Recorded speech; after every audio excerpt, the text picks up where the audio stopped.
Hey, it's Laura. If you're listening to this, you're not hearing the complete, unedited version of this conversation.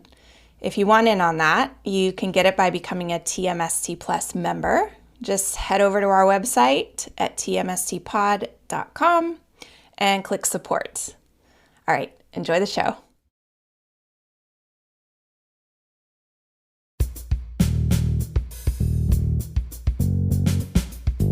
Hey there, it's Laura. Today, we talk to another podcaster about her book, no less, which is all very meta and kind of basic sounding. Except our guest is a very special person with a huge mission, and both her podcast and her book are wonderful. Anna Sale is the creator of the Death, Sex, and Money podcast. You might have heard of it. And the author of Let's Talk About Hard Things, which is an invitation to discuss the tough topics that all of us encounter. The New Yorker said about her book that it's like a good conversation with a friend, and I totally agree. For those who haven't met her yet, Death, Sex, and Money is a podcast about the things we think about a lot and need to talk about more. I love that. In her work, Anne has this calm, resolute quality that zeroes in on what matters, and then the patience to let some magical moments rise to the surface. Saeed Jones captured the essence of Anna's gifts and work when he said, "Anna has a real gift for cutting through the white noise that so often overwhelms our most urgent, high-stakes conversations. She's teaching us how to listen to each other again." You might remember in our episode with Melissa Urban that she talked about how after going through a divorce, she decided that she'd be the one to go first, to talk about the hard thing first and publicly. Anna is definitely also one of those women. When she launched Death, Sex, and Money 7 years ago, which, by the way, was way before podcasts were such a big thing, she had definitely made a decision to go first. I am excited for you to spend this time with her. Enjoy.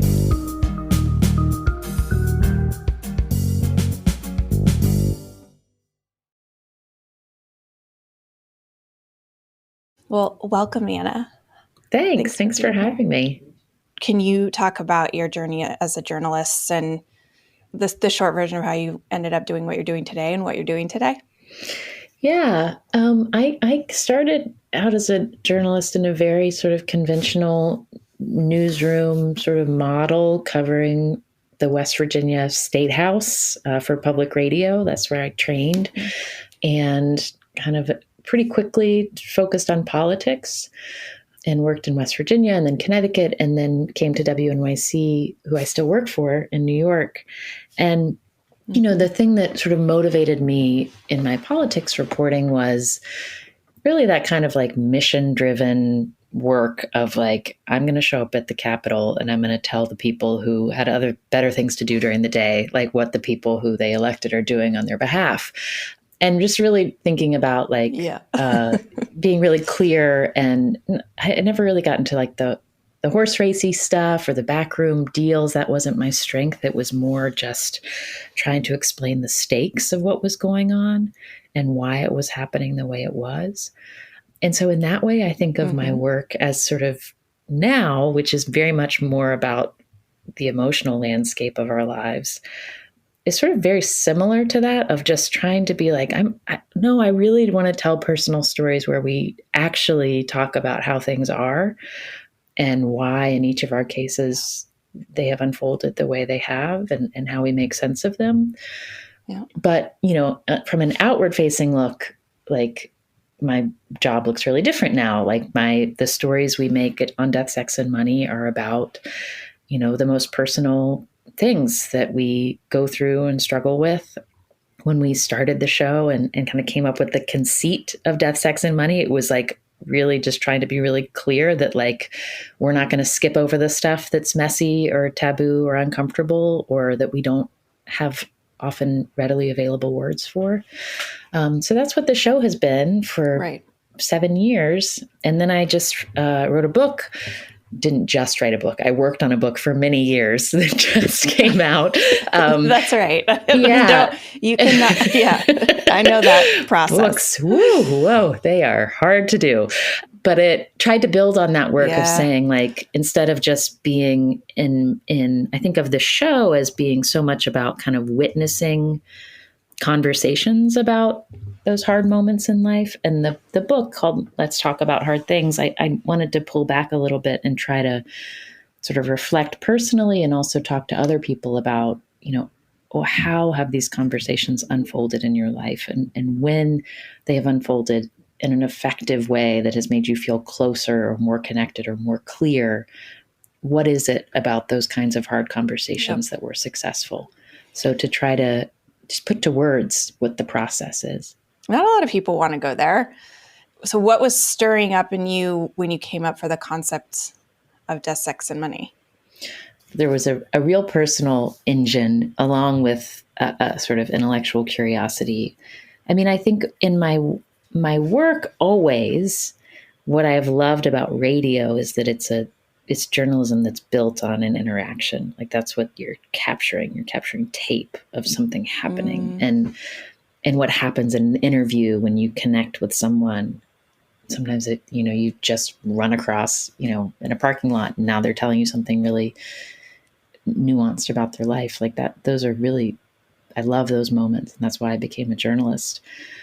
But why I wanted to sort of really hone in on the building blocks of our lives and what happens when the bottom falls out, to bring in another metaphor, like when you lose the scaffolding that's been building up your life, what do you do? That was happening in my life when I came up with the show concept. I was in my early 30s. I got divorced when I was 30 from my ex. We had been together throughout my 20s. I met him when I was in college, and just sort of we launched into young adulthood together. And then we got to that place that some relationships end up, where you realize, even though you've shared a lot and have a lot of fondness and have promised each other you're going to be there with each other forever, that it wasn't working anymore. And it was a real shock to both of us. For me, it came with a lot of shame and feelings of failure. And I didn't really know, like, I sort of consumed all the self-help books I could and did all the therapy that I could. But I was like looking for more, just like I wanted more stories and more company about how to get through and what to do next. I remember this feeling like I was a helium balloon that was floating above in an out of control way. I didn't know how to get my grounding back. And I remember for me feeling that was a really terrifying feeling. And so that was a real motivation for the work, was just like finding people who would share with me when they had felt a similar thing. And then to say, here's the first thing I did, and then the next thing, and the next thing. And to not tell stories where they were sort of simple, and then it all worked out stories, like I wanted to tell stories right. that were messy and that showed that life is about trade-offs and times of ambivalence and trying to show up for yourself and for others. The first line in your book is so great. I might not get it exactly, but at the age of 30, it was lost for words. Mm-hmm. Yeah, words failed me. Yeah, words failed me. I was like, I knew it was better than that. Words failed me. Yes. Well, because it's both. It's like I didn't have the words, and also like I had this faith in my words. Like if I could think about it hard enough, I could articulate the thing that was going to fix this impasse. That's not what words can always do, though. I needed to learn. Words don't always have that capability. Information doesn't always do that. It's so funny because words are all we have. Language is all we have. And you talk about this, but they only ever touch on what is an ineffable experience of being alive. And so I see your project as trying to do that, trying to find the words, trying to gather the words through people's direct experience for the things that we have the hardest time putting into words. Right. So this is a quote from the book, and you say, though we think of rebellion as warrior-like, it is really about making the self vulnerable in a heavily armored world. Living a life where we talk about hard things is not it's not an innate human. It's not how we're born. It's not certainly not how we're raised culturally. It's a set of skills. It's like a willingness, and it's a practice for sure. So what do you say to people who you can tell want to open up and want to have conversations about hard things, but they just can't bring themselves to do it? What do you say to that?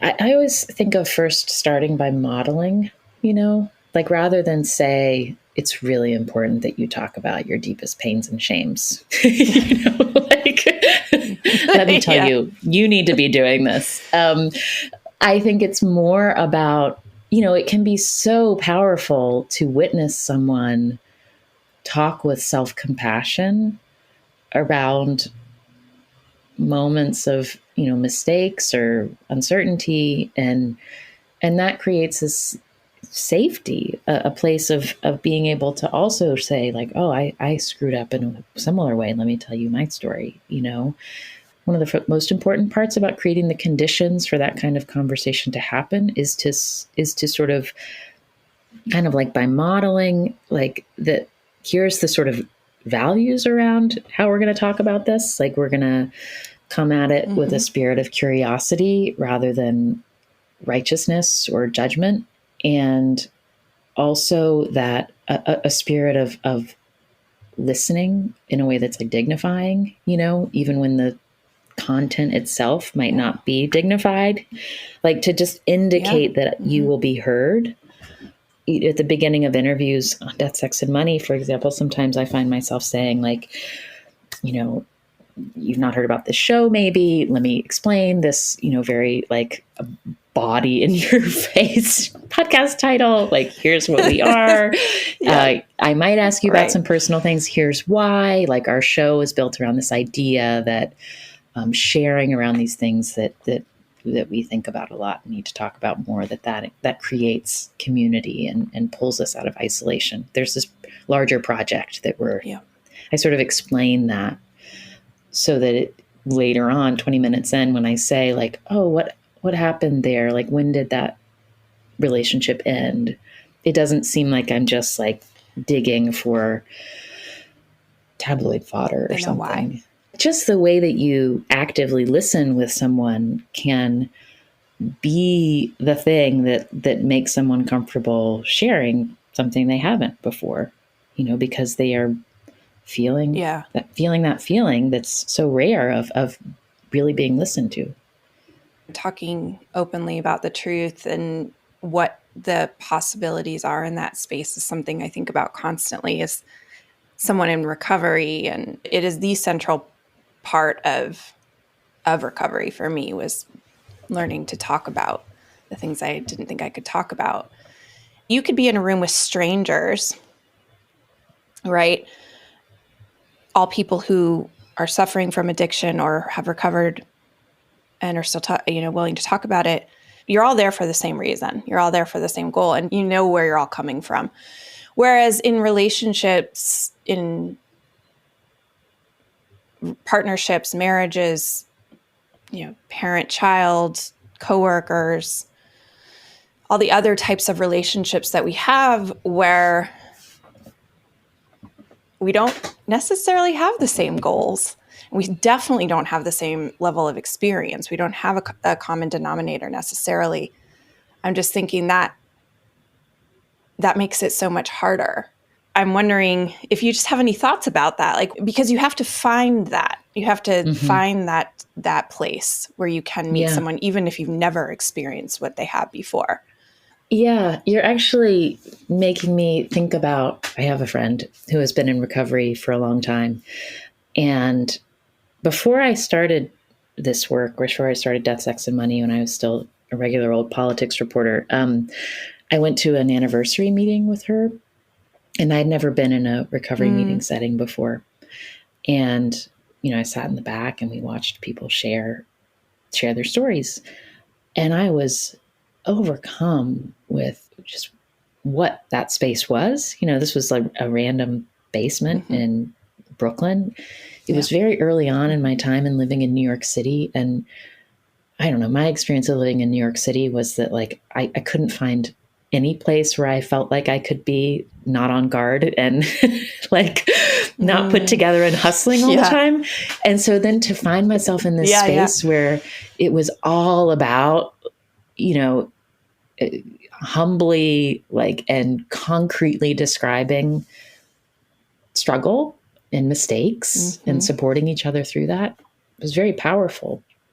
And I remember when I was starting Death, Sex, and Money, that was one of the things that I thought about. I was like, how do you create an environment that has that feeling when you don't have the biographical detail that brings you together? In a recovery meeting, you share that you've had different, struggles with addiction or substance use and abuse, or like a Weight Watchers meeting. You're all gathered together talking about your relationship to food, for example.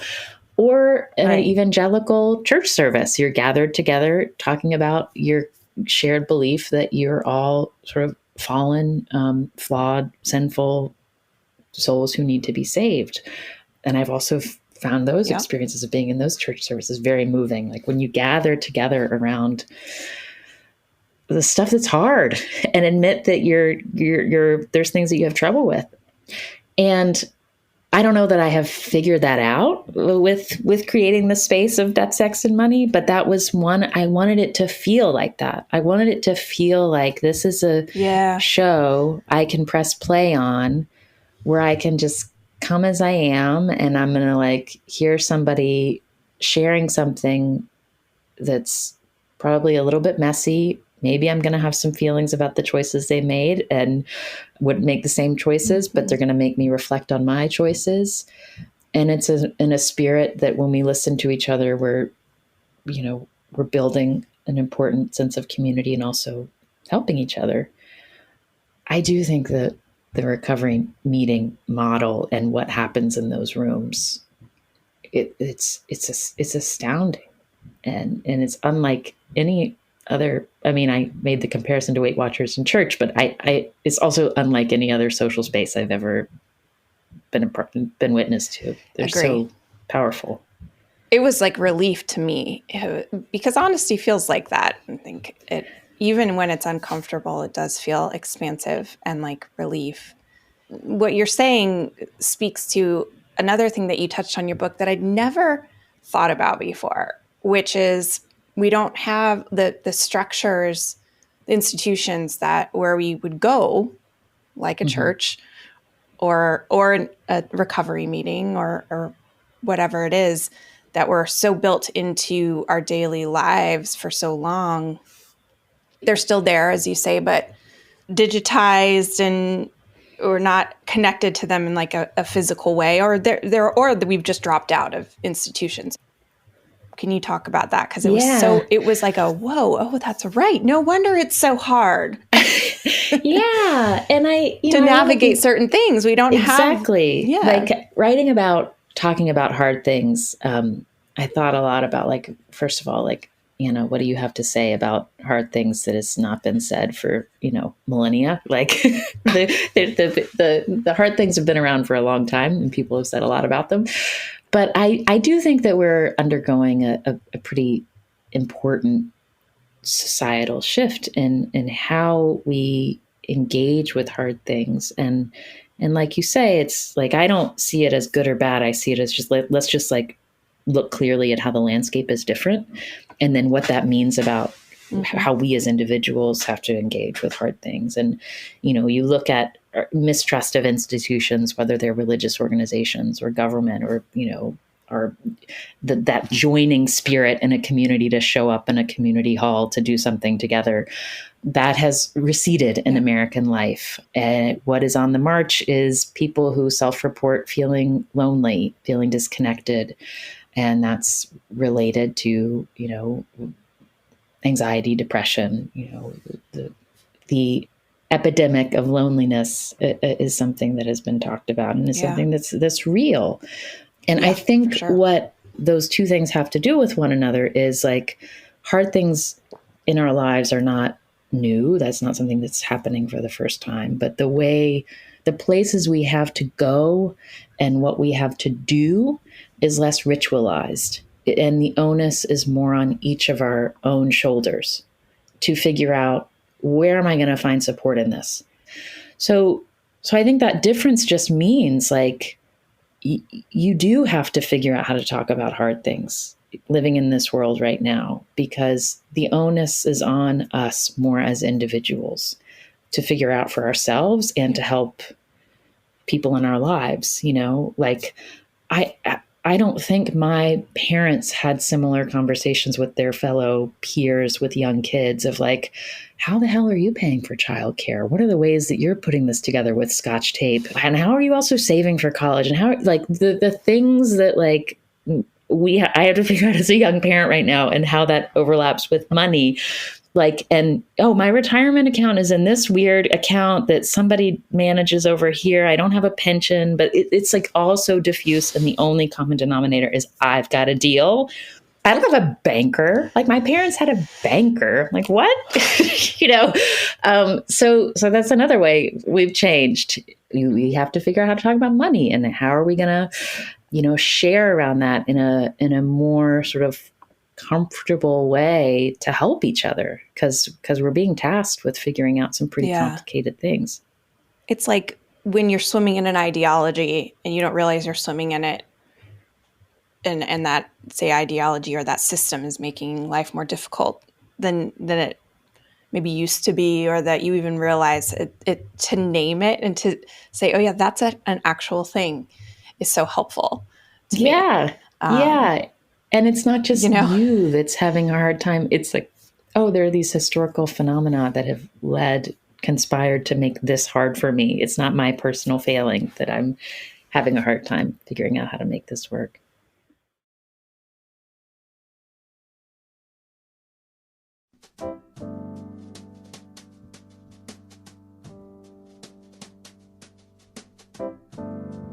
Hi, I'm Michael. I'm the executive producer of Tell Me Something True, and I co-created the show with Laura. We built TMST and our online community with the hope of creating a sane spot on the internet. We're really passionate about the ad-free nature of this work. Our belief is that this project will work best if we're not hustling to keep advertisers happy, and we keep our attention on you, the TMST community. And this is where you can play a major role. TMST Plus is the membership group that helps to keep this podcast going. Whether it's through a monthly membership or a one-time contribution, TMST Plus members are vital to this experiment. As a TMST Plus member, you get to join Laura for member-only events, send in questions for the guests, hear the complete unedited interviews, and connect with other TMST community members. Sometimes we feel like we can't make a difference in the world. With a TMST Plus membership, you can be keeping this space alive and thriving for a one-time gift or for as little as $10 a month. You can find the link in the show description, and then please head over to tmstpod.com right now to support the show.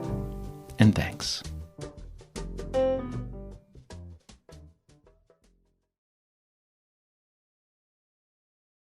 Melissa Urban, I don't know if you know her. She's the CEO of Whole30, and she's a big vocal person about a lot of things. She's a recovering addict. She's talks openly about trauma and her own trauma, and she's, I would say, borders on sort of an activist. I had her on recently, and she was really passionate about the power of going first, being the first one, raising your hand to talk about the hard thing. Like, okay, I'll do it. When she got divorced, she got to a place where she was like, made a commitment to I'm going to be the one to talk about hard things that I've gone through, and I'm going to go first. So you've been open about your own divorce, about the path you traveled with your feelings about money specifically. What did you learn sharing about those things. Because I read your pieces about money and going into your second marriage, and I'd never really seen anyone go into it like that. It was so refreshing. Oh, good. I mean, there's part of me that I'm like, oh, the parts of me that seize up around money, I find just like so embarrassing. It's just like so like, come on, Anna, like evolve. And I evolve. I slowly but surely, I'm like seizing up a little bit less around money. But it's part of my makeup that I have when I go into catastrophic thinking. It takes the form of money, and it takes the form of like, you shouldn't have done this thing that you knew was irresponsible. You should have just been shoveling money away in savings, and that's the way you stay safe, and that's the way that you never have a bad thing happen to you. You just squirrel away money and don't take risks. And that's not a very healthy relationship. But you money. Also know, like, okay, I'll let you continue. I want to affirm, like, no, my God, don't feel bad, because I know you're not. Well, the reason it was so, yeah, just go ahead. Well, no, tell me your read. I want to know what you were going to say there. I don't have this similar thing around money. Mine looks different, but I had a lot of shame around money. I was in a really, really, really bad financial spot after my divorce. And because that was also coincided with like the worst of my addiction. And it was something I just thought I would never get out of. And I'm actually writing about it as part of my book right now, because it is so profound. It was like the thing I would have rather talked about my drinking, which were some really shameful stories than money. It was like I couldn't even bring it out of my mouth because there was so much there. It was so layered. And I know it's like that. I know it's like that for a lot of people. The thing that I loved the most was you start one of your essays with saying like, he's your husband now, but when you first met him, he said he might need help around managing his money, and that you were like repulsed by it. Yeah. Isn't that not a very loving statement? I kind of threw up a little bit in my mouth. I was like, don't tell me that. Ugh, that is, I can't take that on. You're hitting my triggers. Yeah. I mean, what was it like for me to talk about money? It's just, to me, it's embarrassing, but also I find money stories so endlessly fascinating, because you can be both, the level of concreteness is like so available to you. It just is about how brave you're going to be, and also like all of us are doing this thing with these numbers and bills and checks and, payments, online payments. Like we're all participating in this thing that we don't ever talk about. And it touches on so much. It touches on our feelings of vulnerability and survival and ability to trust and be vulnerable with somebody else, and interdependence, and our feelings of what is worthiness and values. So I wanted to like explore that in some of the memoir pieces of my book, because I do like, when you hear that somebody's marriage unraveled, you're sort of like, oh, I wonder if it was infidelity or money, or, there's like these big ideas that there was like big buckets. Which kind of divorce was it? Did somebody come out, But in mine, it was like, oh, I guess mine fits in the money bucket, but that seems so just like, doesn't capture it, So I wanted to just like tease that out of like, what really was this about? Because I didn't understand at the time. Surprised me when it unfolded the way it did. So I wanted the money chapter in the book to sort of somehow contain all of that like when you're talking about money, you're not just talking about what personal finance choice should we make, to spend or save or invest, et cetera. You're also talking about these deep, deep cultural beliefs that come from our families of origin that are related to trauma. Yeah. And wants. Yeah, I leave that out. I leave out wants because I have, but like, well, it's not that different from sex in a way, like the way you talk about sex. and I wouldn't have thought of it this way, but it's about kind of control and wants. And are you willing to do this? When you're talking about in relationship with someone, right? Are you willing to do this? Is this what you want? No? Okay. What do you want? It's as much of a dance and as intimate in a way as sex. Yeah. If I do this for you, will you do this for me? But yeah, it's very, very similar thing, those kind of negotiations that happen. Yeah. And I think that it is with money, that idea of like going first, that can be really powerful, because then it can be like, oh, I don't know. I love those pre-pandemic times of when I could sit around a table with colleagues and like we would be talking about work, and then someone would be like, oh God, yeah, they didn't give me a raise until I did this. And then it was like, oh, we're really going to talk about this, like when the conversation turns. And it is really, it's so generous to be that one person who's like, okay, if you all are curious, I'll tell you how this happened, and of course everyone's like, yes, please tell us, of course that creates, you need the right conditions for that of trust and context and knowing that you're in a space where you feel comfortable sharing more specifically. But I think it's so generous to say, I'll tell you some of my mess, or some of the, how this actually went down.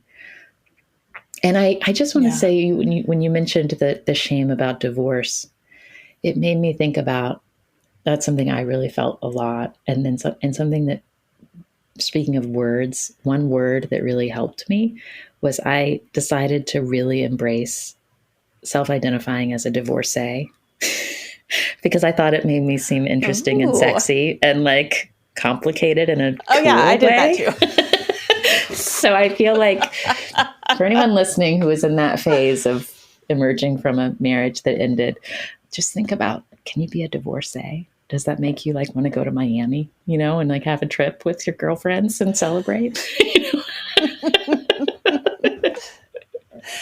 I've embraced almost all the supposedly negative or subversive labels as that. I just like it. I'm like, I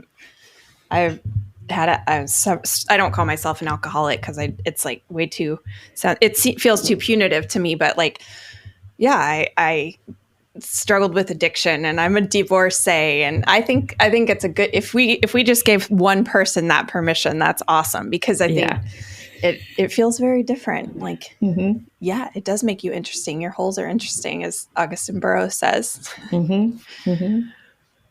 What have you seen that's like a shared trait or, I don't know, skill or competency with people who are willing to have hard conversations?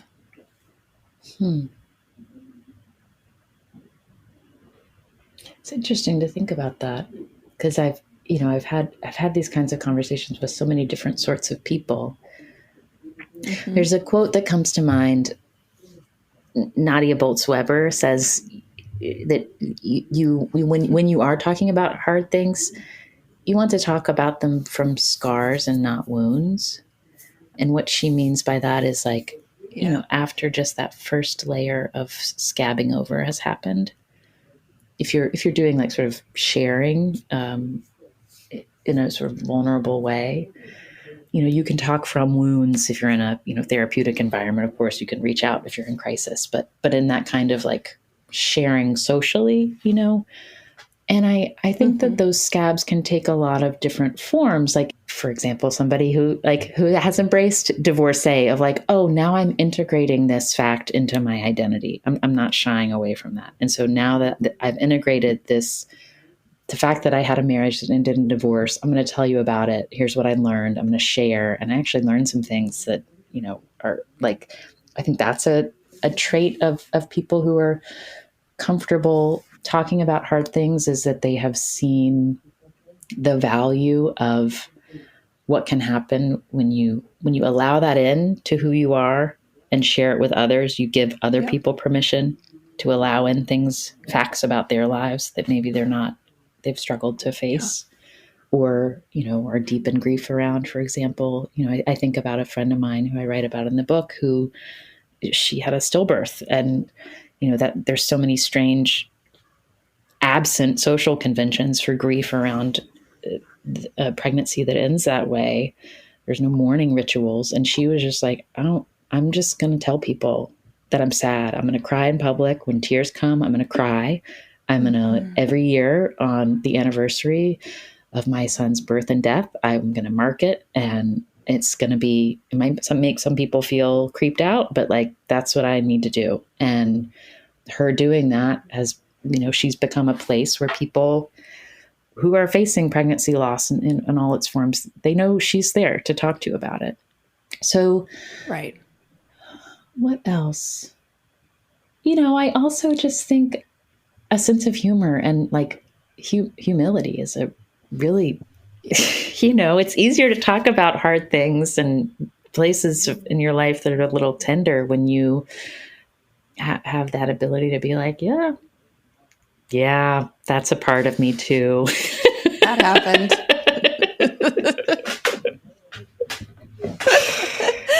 Yes, that happened. It's true. Mm-hmm.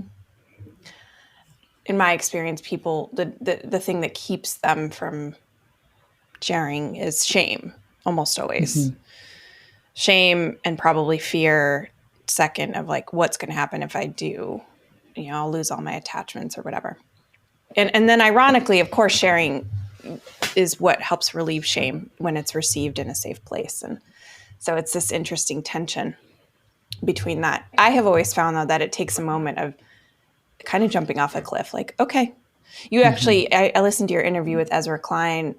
You were saying in your conversations, you kind of imagine that you're at the top of a deep hole or a well and you're going to go like spelunking together. You're going to drop down and see what's in there. I thought that was a really good way to put it. Yeah, there is that because you're going into a different mode. It's like, what's going to happen when I say this, and you don't know. Yeah. And it could be really powerful connection and it could be disruptive in a way that's as an outcome maybe you didn't want, but you are stepping towards truth, there's more truth there than there was before. There was before, right? I think of it as sort of like that moment, like maybe before you can talk about hard things, you have to have that moment of like crumple, like crumpling up and like, just like maybe it's something, a fact that I'll use the example of my divorce. I can remember coming home from a night out right when that marriage was ending, and a friend of mine, we shared a cab back to Brooklyn, and we got out and he could tell I was a little like shaky, and he's like, we sat on the stoop and he gave me a cigarette and I just like sobbed. And I think about, we talk about that, the night that he was my angel, my little cigarette angel, cause you need to have that time of like letting in, because so much of hard stuff is like, I'm just going to pretend this is not happening and going to just be numb to it and denial.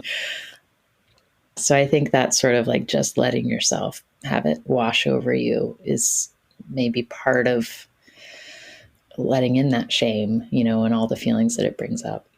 Shame is a big is a big thing. It's there's so much it contains, that word. It shows up in so many ways. Yes. Yeah. Yes. I mean, there's a reason Brene Brown has dedicated her whole field of study, her whole career really to studying it. There is so much there. And my experience was kind of always being slightly ashamed of myself and who I was before I even had any reason to. And then, I created real reasons to. And yeah, so I think it's an interesting phenomenon that I study a decent amount of Buddhism. And one of the things that Pema Chodron comments on a lot, she always comments that it's a phenomenon of the Western world primarily, that she would say people in, say, Tibet, when these teachings would be brought to them, would be so confused at the level to which we could beat the shit out of ourselves. So to me, it's heartening in the sense that, or it's helpful in the sense that, like when I asked you to talk about the lack of institutions and sort of help in processing things, it's similar to that. It's like, oh, that's a thing. It's a thing we do that has a name, and it's a phenomenon of our culture. So maybe I can choose to sort of extract myself from it. It's not just the way. It's not just the part, just who I am. It's not the truth. Yeah. And the other thing that I think that shame, like you feel the feeling before you understand why.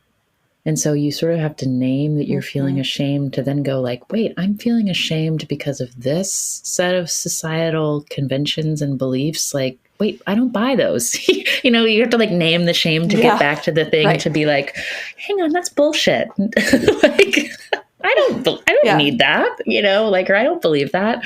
Yep. And then you can sort of build back this other way of sort of talking back to your shame. It doesn't make the shame go away, but like you can talk back to it.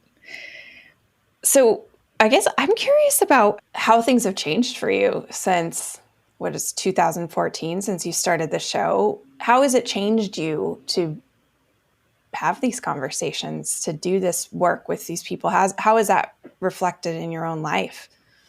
Oh, my life is so different now than it was in 2014 when the show started. And I think in large part because of the work on the show, over the course of 7 years, I got married to Arthur, my husband, and we've had 2 kids, and we moved across the country to California, and we bought an expensive fixer-upper, which I still feel a lot of anxiety around. It's just bottomless pit of money. Yes, naturally. Thinking about the world in 2014, there was a lot of suffering and bad stuff going on, but it kind of feels quaint compared to now. I think interviewing people and talking with people about like what is happening in their lives now and what led to what's happening in their lives now, the history of leading to that, like it's been this like really cool thing to have that like working when you talk to people and you're always kind of tracking the narrative arc. And then you can call them back in 2 years and you can see how the arc has changed. When you're making stories all the time where there aren't like tied up endings, it has made me be so much more able to recognize like, oh, I'm in this time of life is like really tough. But I'm in this season of X, it's not just that life is really hard, it's like this faith of just the way that time, it doesn't necessarily make things better or worse, but it changes things. And that can be a comfort to just, and allow me to sort of keep focused on, just like narrow the frame of the sets of my anxieties, to just try to be like more in the moment. And, the other thing that's helped with that is having little kids. Like they make you be very responsive to immediate needs. So yes, they do. I think that the other thing that I think one way I have evolved as an interviewer, I hope, and continue to think about a lot is like, just like what kinds of conversations I have and lead as an interviewer. And I'm continually kind of thinking more about what it means when the conversation is led by me, and that's a specific encounter. And what I mean by that is like just being clear about like my orientation in an interview when it comes to the facts of my identity and the facts of where I've come from and how that lines up or doesn't with the person I'm talking to, and how that creates whatever is happening in that moment. And so I think that there's ways that I try to be more sort of just like name that as an interviewer now than maybe in 2014 when I was starting thinking about like, oh, let's just share, like, yes, let's share. Yeah. Now I think, but like also let's be real about like what I think you can intuit about my experience and what I think you can't, like where we're different, and let's talk about that. Interesting. So what would be an example of that? Because like, I think I know what you mean because of how the world has changed since 2014, but what would be an example of that? I want to ask because I think it's helpful for people just in their everyday context. Yeah, I don't think it's that the world has changed necessarily since 2014. It's that like I, as a white woman, have changed and I'm seeing things more clearly in the world that have been there a long time. to be really clear, like I had a wonderful conversation with Claudia Rankin, the incredible poet. It's an episode that came out earlier this year on her show, and it was one of those interviews where she had just come out with this incredible book called Just Us. She'd done interviews all over the place. And I was like catching her in her book tour. And I'm like, oh, like this, she's been talking about this book. How do I make this conversation feel different? And it really was different because it was like, it was about kind of like describing part of what she writes about in the book is calling upon herself to be brave and not socially lubricate moments where she felt, particularly with white men, where she would just kind of like prioritize their comfort. Instead, she would say like, oh, I see that. I see, kind of call them out like in airplane lines, for example. And what happened when those encounters happened. Yeah. So what was interesting about that conversation was like talking about our own, we have had different ways of like talking about race and the way, if I express like, oh, that's interesting, will you tell me about that? How that's read differently than when she as a Black woman says that to someone. Oh, that's interesting. Tell me about that. That can create defensiveness when she says it in a way where it can be like sort of charming and non-threatening coming from me, depending on who we're talking to. So just those sorts of examples, I mean, because I think something that a way like I was not trained as a journalist to think about that. Like, I thought when I was at state houses covering politics, I was going out and I was going to tell the people what had happened. I was going to report back the truth. And now I'm more aware as a journalist and as an interviewer, I'm reporting back on the encounters that I had while I was out collecting stories. This feels dark to say, but we've sort of been hinting at it a little bit. It feels like as a society we're completely incapable of having public conversations about difficult topics. And I don't know that maybe we've never been able to, and we're just seeing it now. Maybe the method in which we're trying to have them is completely incompatible with actually having them and being successful, like social media. I'm not convinced that conversations can actually happen there. What is your sense? Have we become worse at it? Has it always been this bad? Are we just seeing it now? What is your sense? I think it's like all of it. I think that there's forums that have become less able to contain conversation or that are just feel like more useless than ever at like helping us connect and deal together. Like I think of when I say that, something like, cable news, for example. I don't feel like that's a place that is designed to like, let's share and see each other. That's not the spirit behind cable news. And so, if you're talking about like just the way our largest media institutions are framing hard things and how those stories get told, I don't think that's a place where it's happening effectively. The thing with social media, I feel like, yes, social media is a cause of a lot of ways in that these kinds of conversations have become kind of like more tribal and more like sharp and less capable of reaching consensus when you're talking across difference. But at the same time, it's also a place where, I did an interview today, like a woman who is struggling with sobriety and grief and the real power that and connection she has felt through this one Facebook group of just like having a place to share in her life has been really meaningful. So I think, you can have these little micro environments where really important connections are happening and hard things are being talked about. And I think that's something that podcasting has enabled, whether it's for bigger podcasts that are creating sort of like creating a a demand and then filling a demand for sort of emotionally nuanced storytelling, or all the ways that podcasting is allowing people to find conversation that is maybe, niche, but very much speaks to their particular identity or moment where they are. That's meaningful. Like, people get something from listening to conversations like the ones you're having. So I feel like both things are getting worse and things are getting better. And so the thing that I think about is like, okay, well, if like, just how am I participating in the parts that are getting better? How am I trying to fortify the places that have the potential to help us?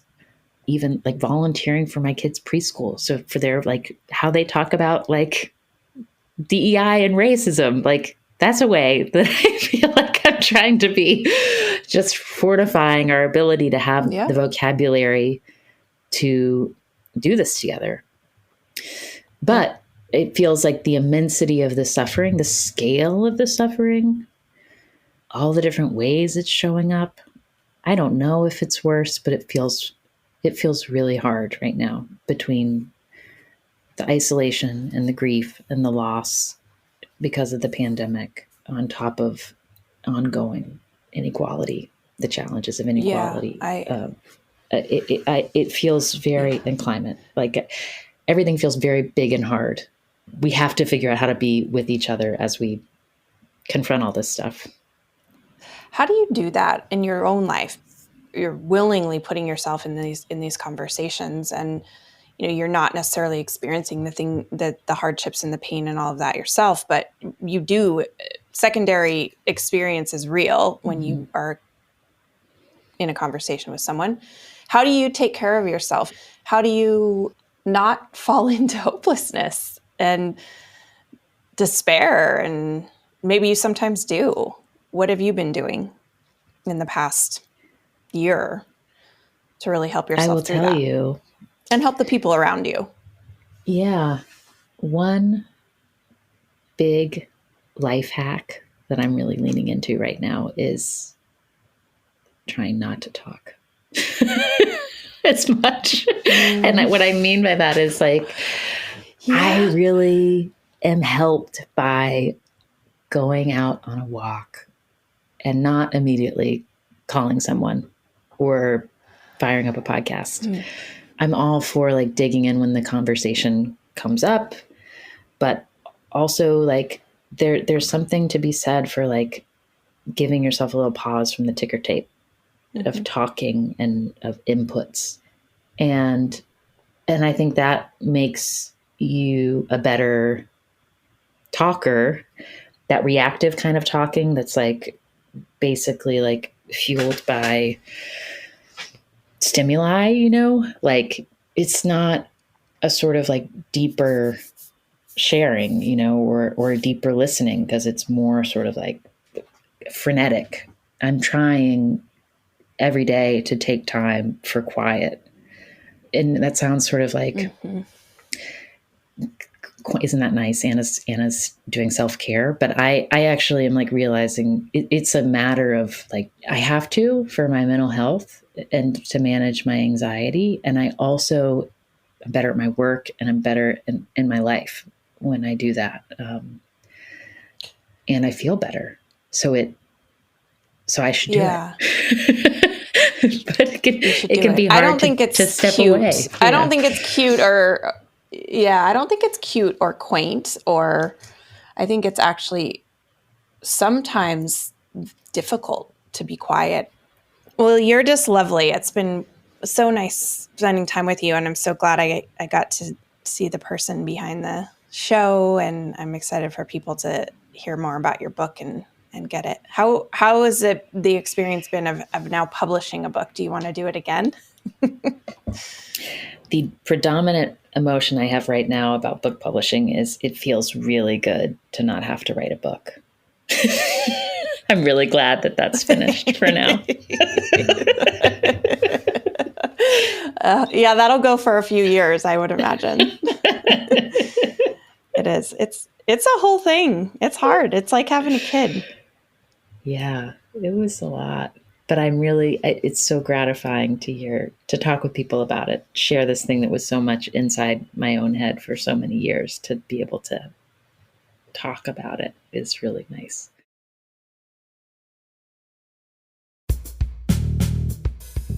All right.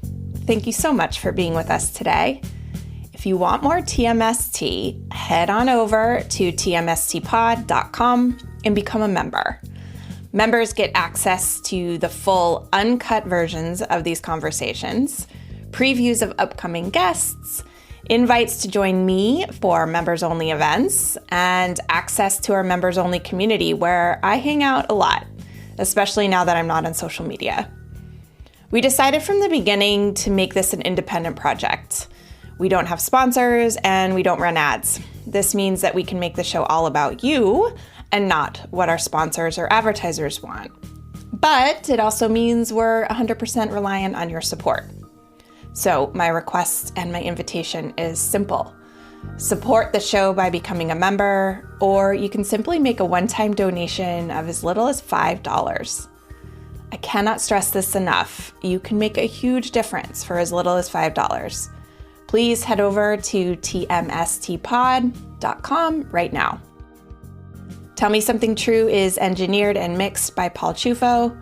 Michael Elsesser and I dreamed up this show, and we're looking forward to joining you online and next time on Tell Me Something True.